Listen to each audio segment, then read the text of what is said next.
So a court in New Mexico, of all places, a court in New Mexico has ordered Meta to pay $375 million for misleading users over the safety of its platforms for children. So a jury that found that Meta, which owns Facebook, Instagram, and WhatsApp, was liable for the way in which its platforms endangered children and exposed them to sexually explicit material and contact with sexual predators. New Mexico Attorney General Raul Torres said this verdict is historic and marks the very first time that the state has successfully sued Meta over child safety issues. A spokeswoman for Meta, led by Chairman and Chief Executive Mark Zuckerberg, said the company disagrees with the verdict and intends to appeal.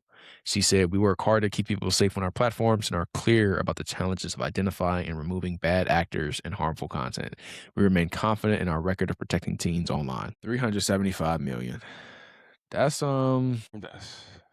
That's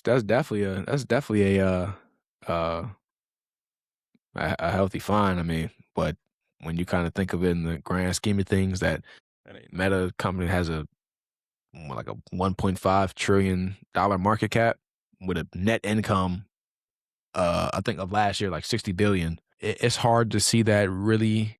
It's still a hefty fine regardless of the market cap and how much revenue and income and what their balance sheet's looking like. But that's still a hefty fine for any company to take on. The question here, though, is will this verdict, does the jury verdict actually change anything? They'll appeal, they'll settle, they'll pay a fine, as it always goes. Will Instagram still be designed to keep you scrolling at 2 a.m.? Or is this just expensive theater while nothing fundamentally changes? I mean, I don't think anything's fundamentally changing. If destroying people's lives is only worth $375 million or whatever the case is, which is, I'm not going to say chump change, but you're ruining a whole future of people. You're exposing children to explicit content, and you wonder why people have the problems that they have. You look at the generation that grew up with this technology in the first place, pretty cooked, right? Like they're pretty fried. Like the brain, you crack it open, put it in the pan, it might sizzle half an egg because only starting off about half the yolk in there to begin with. So now you add on to this. If it's not AI, they don't care. So your kid could be scrolling Instagram, looking at virtual uh, videos, images, but don't go touch that data center. They will allegedly strike you down where you stand. Yeah, it's I don't know, bro. I think that they're just like, I think it if anything, this kind of makes like a hopefully, more and more people kind of come out and speak about how these by design platforms have caused some type of danger to their life. I think that hopefully more people come out about it, and that more of these lawsuits and kind of entire jurisdictions are more frequent and actually more successful going forward, because I think that this kind of sets the precedent for future. Because this is not the only person in the world. Rest in peace to the people affected. From like social media. Whether it's self harm, meeting strangers online.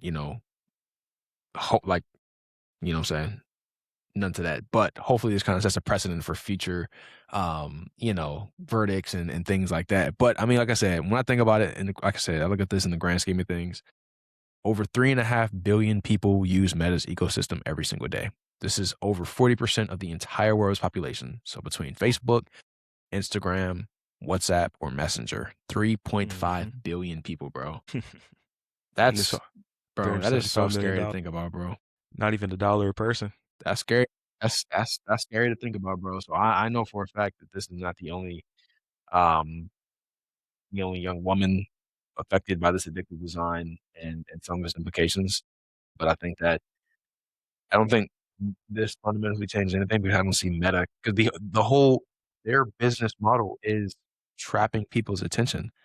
So if you do something to change that model, where Instagram is less addictive, or WhatsApp, Messenger, Facebook are less addictive and easy to use, I don't see them going in just because of this, and changing all the underlying like fundamentals and kind of core concepts of what makes them such a successful company and business now.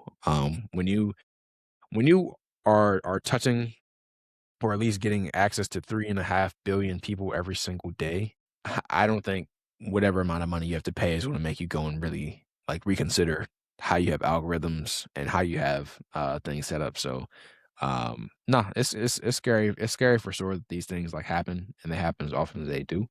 Um, I don't know, man. Bro, We they don't care. You yeah. talking